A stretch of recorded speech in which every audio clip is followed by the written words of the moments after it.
তবে মেয়েরা একটা মাসালা জানে না। যদি মেয়েরা মাসালা জানতো বাসর ঘরে ঝুলে ফেলতো আপনাদেরকে।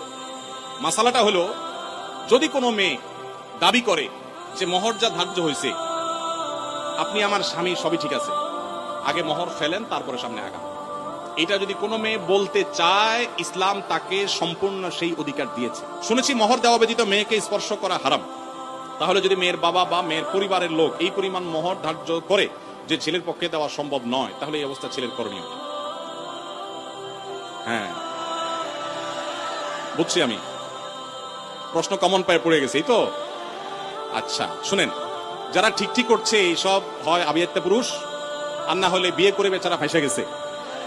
শুনেন, ভালো করে শুনেন। প্রথম কথা হলো যে মোহর দেওয়া ছাড়া স্ত্রীকে স্পর্শ করা হারাম, এই কথা ভুল। প্রশ্নে যিনি লিখেছেন এটা সঠিক কোনো কথা না। মোহর ধার্য করলে সেটা দিতে হবে বাধ্য। আল্লাহ বলেছেন ওয়াতুন নিসা সাদুকাতিহিন্না নিহলা, তোমরা তোমাদের স্ত্রীদের মোহর পরিশোধ করে দাও, এটা তাদের প্রাপ্য অধিকার, এটা দিয়ে দিতে হবে, এটা ক্লিয়ার। তবে সে দেওয়াটা আপনি নগদে দিতে পারেন, পরেও দিতে পারেন।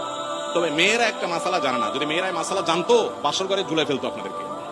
মাসালাটা হলো, যদি কোনো মেয়ে দাবি করে যে মোহর যা ধার্য হয়েছে, আপনি আমার স্বামী, সবই ঠিক আছে, আগে মোহর ফেলেন তারপরে সামনে আগান, এটা যদি কোনো মেয়ে বলতে চায়, ইসলাম তাকে সম্পূর্ণ সেই অধিকার দিয়েছে। কিন্তু আমাদের সমাজে মেয়েরা মাসআলা আমার কাছ থেকে শোনার পর বলবে না। এটা কেন বলবে না?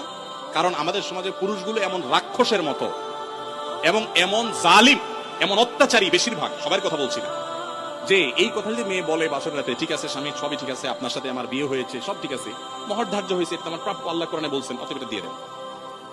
ছেলে বাসর থেকে পালায় দৌড় দিবে, বলবে এই মেয়ে বাসর রাতে এখনই অবস্থা করতেছে, আল্লাহ জানে আমার কোথায় ঝুলে। ঠিক না? ঠিক।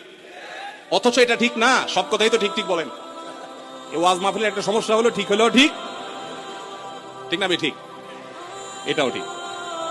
আচ্ছা যাক, শুনেন, নবী করিম সাল্লাল্লাহু আলাইহি সাল্লামের মেয়ে, ভালো করে শুনে রাখেন, নবী করিম সাল্লাল্লাহু আলাইহি সাল্লামের কন্যা ফাতেমা রাদিয়াল্লাহু তাআলা আনহা, তার বিয়ে হয়েছে কার সাথে?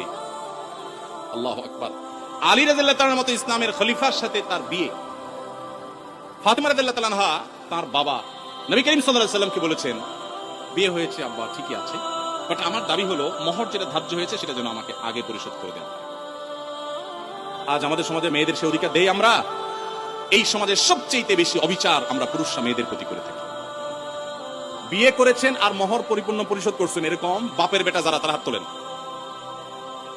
কয়টা বাপের বেটা দেখছেন এখানে? হাত গণেন তো, কয়টা হাত? স্টেজেও হাত উঠে নাই, নামান, ইজ্জত বাঁচান। উঠছে মানে অল্প স্বল্প উঠছে, আমি সবার কথা বলছি না।